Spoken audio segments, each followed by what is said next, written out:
It's 6 o'clock on Tuesday, the 7th of January, 2020. Good evening and thank you for tuning into the English edition of Ora News. My name is Christopher, bringing you the only update of the local Albanian news translated into English. The owner of the local television Media Plus TV in Mirdit has been executed with a firearm.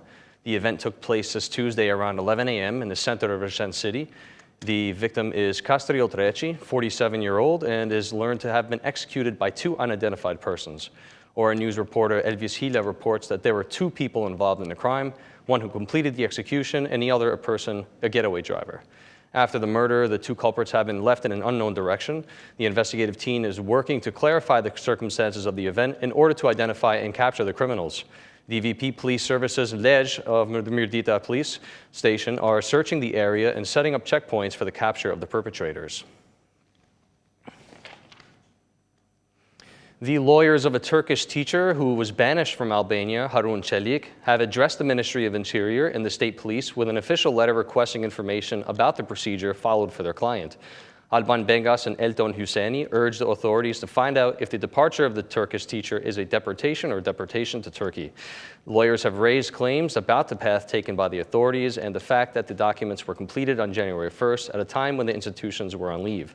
They argue that Çelik said that he was risking his life in the Turkish state and should not be surrendered. Meanwhile, the Turkish citizen Selami Simsek, who was arrested on the same day with Harun Çelik in Rinas, appeared before the Tirana court with a fake Canadian passport. Simsek had purchased a ticket to travel to Toronto while the forging of the passport, which he had expired in April 2020. He had allegedly sought political asylum in Albania, following the same procedure as his friend who departed to Turkey. Simsek will appear in the Tirana court on January 15th to stand trial by Judge Ahmed Metalian on charge of passport forgery filed by prosecutor Anila Galaji. Çelik and Simsek were arrested in Rinas with fake documents while in transit with a Turkish passport, but also with a fake Canadian visa. Çelik was sent to Turkey after completing his 5-month prison sentence, accused of being part of the Gülenist opposition movement. As they were seized by the state, so should they be returned to us by political will. This is the statement of Archbishop of Shkodra Pult, Bishop Angelo Masafra, when he's asked about the still unresolved issue of property of the religious communities. There's no political will to solve these problems. They made a decision to sequester everything, and now they must return them back to us. He demands greater commitment from the political class to give Albania its rightful place in the Balkans and Europe, and appeals to decision makers for a short reflection, because a lot of wasted energy has been spent. Put your hand on your heart for all who live here in Albania. Many Albanians are discouraged in this country, Monsignor Angelo Masafra added. Making a retrospective statement of his past 28 years in Albania when he first came from his motherland on December 1st, 1991, Mr. Masafra admits that the country has made a lot of progress, but it still has not been enough. We have made great strides in society, but more should have been done.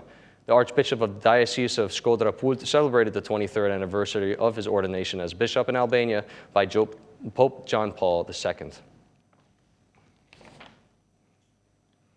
Nisma Thurje, the so-called network initiative, has submitted legal proposals to change the electoral system.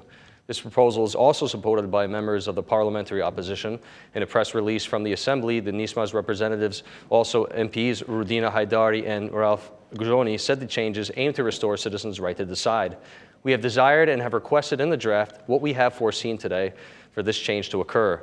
We demand that the deputies are elected by the people and not by the president, because sovereignty belongs to the people and accountability must be given to the people and not to the mayor. In addition to the part of the open list, we have also proposed a national proportional system, so we not want Albania to be divided into regions as it has been divided to date, so it may be a single region to be a unified nation, said Pano Soko. The Assembly belongs to the Albanians and not some politicians. If one day we are to make change as it is, we must restore the power of the parliament to the Albanians, restore sovereignty to the Albanians, and not to some politicians who have occupied and ruled Albania, said Rudina Haidari. We are officially in the flu season. The circulation of a strong virus is expected to increase in the coming weeks. To respond to the situation, the Ministry of Health has made 3 health centers available 24 hours a day in the capital that will provide full service to children even at night. As she inspected the health center number 10, Minister Manastirliu urged parents not to only go to the Mother Teresa University Medical Center, but also to use the centers to avoid the influx and receive timely service. There are 3 health centers. Number 10 will cover the former Ojako area, Health Center number 8 in the former Block area, and Health Center number 7 in La Praca. It is better to arrive first at the health centers, and in this case, that one will need further treatment. They will be referred to the Mother Teresa University Medical Center, a decision that is made by the doctor and not by the parent. Apart from the Health Center number 10 in the Ojako area, the Health Center number 8 in the former Block area, and the Health Center number 7 in La Praca will soon provide night service for children, the same also provided at the Combinat Center. Former SMI MP Preparim Spahiu says 2019 was one of the hardest years for Albanians in terms of the country's economy, especially the domestic one. In a press release, Spahiu criticizes the 2020 budget, which he says has no fiscal stimulus, while stressing that public debt is 80% rather than the 62% that the government postulates. Spahiu says the only solution is found through the elections of Albanians. Albania is currently unable to compete for a job for offers from other countries, especially with the EU. Public finances are facing shocking risks. There are about 74 billion Albanian lek in unknown liabilities. In the year 2020 budget, we see no fiscal stimulus to boost production and consumption. The dire situation makes it impossible to reduce public debt to fraudulent levels that the government propagates by 62%. The real debt is at least 80%.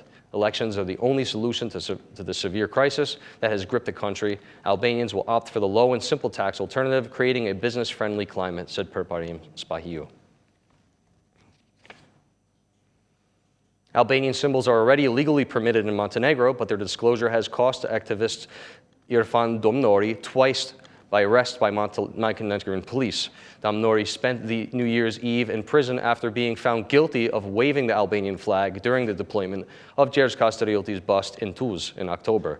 He spent the New Year's Eve in Montenegrin state prison. Irfan Domnori from Shkodra was handcuffed for the second time with the same accusation of waving the red and black flag in this country. This time, the Montenegrin authorities remembered that in addition to the Kraj holiday in November, previously on October 15th, Domnori had performed the same action in Trieste in the Tuzi highlands when the bust of the national hero Gjergj Kastriotti was erected. The judge gave the verdict of 10 days in jail because it was a repeated case. I do not know how I was tried and convicted for the same offense twice, Irfan Domnori said. He also has a question directed to Prime Minister Edi Rama, since the red and black flag that was violated in Montenegro was desecrated twice within a few weeks. What flag will he use when going to the Balkan mini-Schengen? With the one that's been forbidden to fly? For another 3 months, Shkodra's Irfan Domnori is forbidden to enter Montenegro. He points out that there were plenty of other Albanians in the prison where he was being held on similar bogus charges. The causes of the fire that has engulfed one of the offices of the municipal unit building number 9 in Tirana are currently unknown. Firefighters went to the scene to work and extinguish the blaze. Thereafter, the investigation team will be coming to find out the causes. And that's the news across the country today. Thank you for watching our English edition this evening, and be sure to join us again every Monday through Saturday at 6 p.m. for the latest news from Albania. Once again, on behalf of Ora News, thank you and good night.